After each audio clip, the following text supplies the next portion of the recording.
Assalamualaikum warahmatullahi wabarakatuh.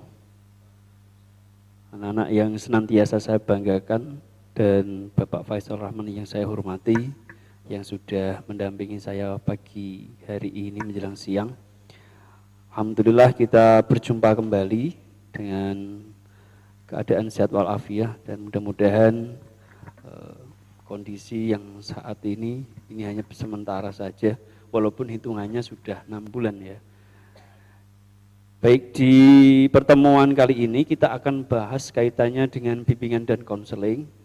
Memang ada mata pelajaran khusus sebetulnya. Ini saya sampaikan secara klasikal. Jadi bimbingan dan konseling itu bisa berupa individu, namanya bimbingan individu, atau bisa juga dengan kelompok, dengan jumlah tertentu, atau biasa dilakukan adalah 10 orang. Kalau dengan proses belajar yang model banyak, itu namanya bimbingan klasikal. Di anak-anak kita masuk pada materi bab yang untuk yang pertama, karena kemarin di pertemuan yang sudah atau yang sudah ada, kemarin adalah mata pelajaran untuk seni dan budaya.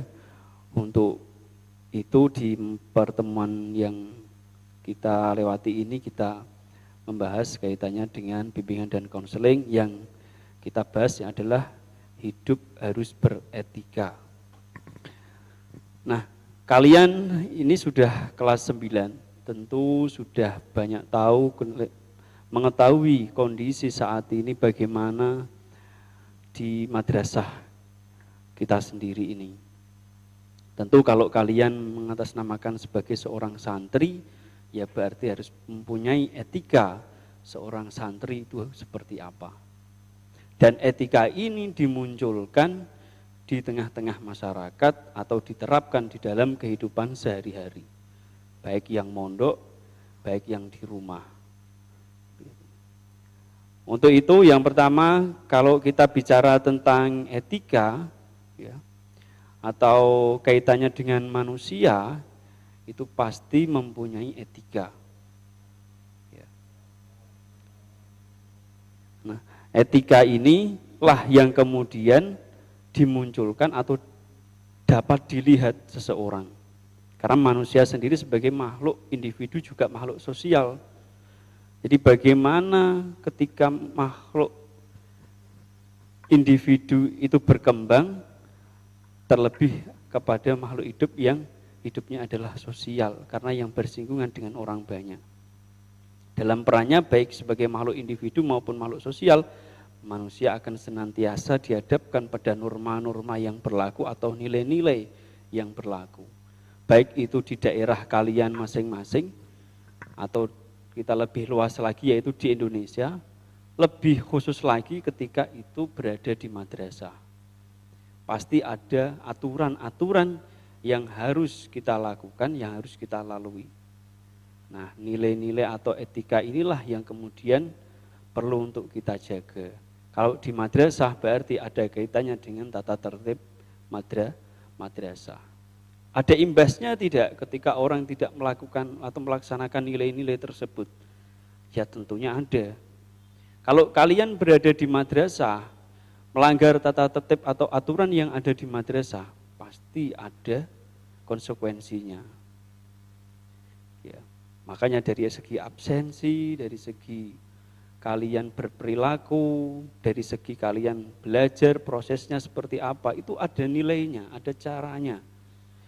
Ya, kalau di ta'lim pasti kalian sudah begitu banyak ya, mengetahui seperti apa seharusnya dalam mencari ilmu, bagaimana sikap kita terhadap guru kita, keluarga guru kita. Nah, itulah yang perlu untuk kita terapkan di dalam kehidupan sehari-hari. Nah, sebagai makhluk individu atau sebagai manusia memiliki norma-norma yang melekat pada diri, antara lain yaitu adalah norma agama. Setiap manusia atau individu harus selalu berpegang teguh pada norma-norma agama yang dianutnya. Kalau dalam hal ini berarti kaitannya dengan agama Islam. Ya, ada tidak norma-norma yang berlaku di dalam agama Islam? Ada. Ya, banyak sekali, kalian pasti sudah begitu banyak paham kaitannya dengan hal ini. Kemudian ada lagi norma kejujuran yang mana manusia individu dalam bertindak haruslah sesuai dengan hati nurani atau jujur. Jika tidak mengindahkan hati nurani atau berbohong akan menimbulkan konflik batin yang merupakan salah satu sumber stres. Ingat, ini sebagai salah satu contoh hampir sama ketika kalian tidak mempunyai jati diri atau pendirian. Karena kalian sendiri ini kan kondisinya kalau di kelas 1 dan kelas 2 sebetulnya masih kondisi yang sangat labil. Tapi kalau sudah masuk di kelas 9, itu artinya kalian sudah mempunyai konsep jati diri saya atau diri saya ini mau saya seperti apa. Harus punya keyakinan. Selain keyakinan juga harus punya kejujuran. Contoh kecil saja ketika kalian mengerjakan tugas atau sedang semesteran. Ini tentunya sudah menjadi banyak bukti bahwa bagaimana ketika kalian mengejarkan tugas tersebut, ketika melihat jawaban dari teman, itu kalian akan merasa bahwa, wah, saya kok kurang percaya diri, jawaban saya itu A, tapi teman saya B, sampingnya lagi C. Nah, ini ya. Sama orang tua juga sama demikian, ya. Apalagi kaitannya dengan uang misalkan. Ya kita itu setidaknya ingat bagaimana orang tua kita itu membiayai semuanya. Ada hak dan kewajiban, ya. Kewajiban kalian itu apa? Kewajiban kalian itu ya sekolah. Hak kalian apa? Ya termasuk mendapatkan uang saku juga masuknya di hak. Lah hak orang tua juga punya hak dan kewajiban. Kewajibannya nyekolah ke awakmu. Hak orang tua mana hasilnya yang kamu sekolah di madrasah. Itu kamu terapkan atau kamu tampilkan dalam contoh. Yang pertama adalah sikap, yang kedua adalah prestasi. Yang ketiga, norma kasih sayang. Pada hakikatnya manusia adalah makhluk yang saling membutuhkan kasih sayang pada sesama. Sehingga setiap individu memiliki rasa kasih sayang dan ikatan batin yang kuat serta dapat menciptakan sesuatu hubungan yang hangat selain tolong-menolong, saling hormat, menghormati dan lain-lain. Kalau contoh kita praktekkan di madrasah kita sendiri itu misalkan ada teman kita yang sakit, kita jenguk, ya. Ini adalah proses bagaimana tumbuh rasa kasih sayang terhadap antar sesama kepada teman sekelas. Jadi di kelas itu ciptakanlah suasana yang kemudian hangat dan itu sebagai keluarga. Nah, ini kamu dilatih di situ. 4, norma estetika atau keindahan. Manusia sebagai makhluk individu sangatlah menggunakan norma-norma keindahan, keserasian. Ya kalau berangkat ke madrasah gitu, ya mandi, ya pakaiannya rapi, dimasukkan bajunya dimasukkan atau celananya dikeluarkan. Kalau enggak mau bajunya dimasukkan, celananya dikeluarkan. Ini terus penampilan rapi, ada kaos kaki, pakai ikat pinggang, itu kelihatan kan fresh. Jadi ilmu itu akan mudah diterima, ditangkap ketika mulai dari tubuh kita sendiri itu sudah kita awali dengan kondisi yang bersih dan juga fresh. Selain manusia sebagai makhluk individu, ya, juga sebagai makhluk sosial, kehidupan manusia di dalam pergaulan dalam masyarakat diliputi oleh norma-norma, yaitu peraturan hidup yang mempengaruhi tingkah laku manusia di dalam masyarakat. Tingkah laku kita, apa yang kita tampilkan, ya, itu sesuai dengan kondisi lingkungan. Ini masuk dalam teori Freud. Tulisannya Freud, tapi bacanya Freud. Sehingga pengaruh karakter seseorang itu termasuk juga dipengaruhi oleh kondisi lingkungan. Maka ketika ada santri pondok pesantren dengan kondisi karakter etika yang baik, yaitu karena memang didukung dengan kondisi pondok pesantren yang memang sudah kondisinya baik. Di situ diajarkan yang namanya pendidikan karakter di dalamnya. Anak sekolah madrasah tentunya berbeda dengan anak yang sekolah di negeri. Kita sekolahnya kan di luar negeri, swasta. Ya, jadi beda, produk hasilnya juga beda. Ya. Karena apa? Karena kondisi yang dialami di lingkungannya berbeda. Dibentuknya juga berbeda. Makanya karakter seseorang itu dipengaruhi oleh lingkungannya. Ya sama ketika di masyarakat juga begitu. Kondisi masyarakatnya seperti apa kok anaknya seperti ini? Sejak masa kecil manusia merasakan adanya peraturan-peraturan hidup yang membatasi sepak terjangnya. Ini sebetulnya lebih kepada pengarahan, mulai dari sejak dini, ya, kalian bagaimana diajari oleh orang tua kalian. Itu karena apa? Karena kalian masih dalam proses pendampingan. Sehingga dalam kondisi kayak seperti itu kalian diarahkan, dikasih tahu batasan-batasan mana yang benar, mana yang tidak. Karena posisi kalian masih kondisi-kondisi labil. Kondisi labil itu bagaimana ketika ada teman kalian yang ke selatan, ikut ke selatan. Ke barat, ikut ke barat. Tidak tahu ini mau ngapain. Sepedanan, ya melu sepedanan. Ada kembang monstera, ikut beli bunga monstera. Janda bolong, ini yang sedang viral kan.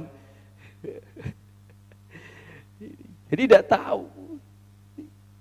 Tapi kalau kalian bisa memanfaatkan, ya monggo, aku jualan dari kondisi kayak gini, ya misalkan, ya tidak apa-apa, tidak masalah. Sebagai makhluk sosial, senantiasa berhubungan dengan orang lain, ada beberapa jenis norma yang perlu diperhatikan. Yang pertama adalah norma agama. Yang kedua norma kesusilaan, yang ketiga norma kesopanan, dan yang keempat adalah norma hukum. Kita bahas yang pertama, norma agama terlebih dahulu. Norma agama itu apa? Norma agama adalah peraturan hidup yang diterima sebagai perintah-perintah, larangan-larangan, dan anjuran-anjuran yang berasal dari Tuhan. Dalam hal ini kaitannya dengan agama Islam. Ya. Nah, ini saya upas secara menyeluruh, tetapi pada dasarnya lingkupnya kepada agama Islam. Contohnya adalah satu, jangan berbuat riba. Barang siapa berbuat riba akan dimasukkan dalam neraka. Hormatilah orang tua. Proses-proses seperti inilah ya yang kemudian bagaimana kita menjaga norma agama. Kita tunjukkan di dalam sikap. Cara menghormati orang tua itu kan banyak sekali ya. Tidak hanya orang tua kita, termasuk guru-guru kita. Sehingga madrasah itu melarang untuk siswanya membawa HP. Saya kira itu adalah sesuatu yang sangat tepat. Karena kalau kalian diperbolehkan untuk membawa HP, itu sama berarti ketika ada sesuatu kondisi di mana kalian bisa bertemu dengan guru kalian, kalian akan asik dengan HP kalian. Kamu lebih hormat HP atau gurumu ketika dalam kondisi seperti itu. Nah inilah maka sehingga di dalam madrasah tidak kemudian diperbolehkan. Kebersihan dan sebagainya. Norma kesusilaan, peraturan hidup yang dianggap sebagai suara hati sanubari manusia insan kamil. Ya, peraturan hidup berupa bisikan kalbu atau suara batin yang diakui atau diinsyafi oleh setiap orang sebagai pedoman dalam sikap dan perbuatannya. Ini lebih kepada perbuatan. Ya. Contoh kalau di dalam madrasah ini ada etika-etika yang perlu kalian bagaimana untuk tidak melakukan atau melaksanakan.